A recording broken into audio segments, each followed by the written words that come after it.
Welcome to this tutorial.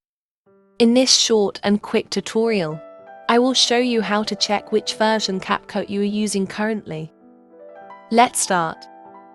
First, double-click on the CapCut.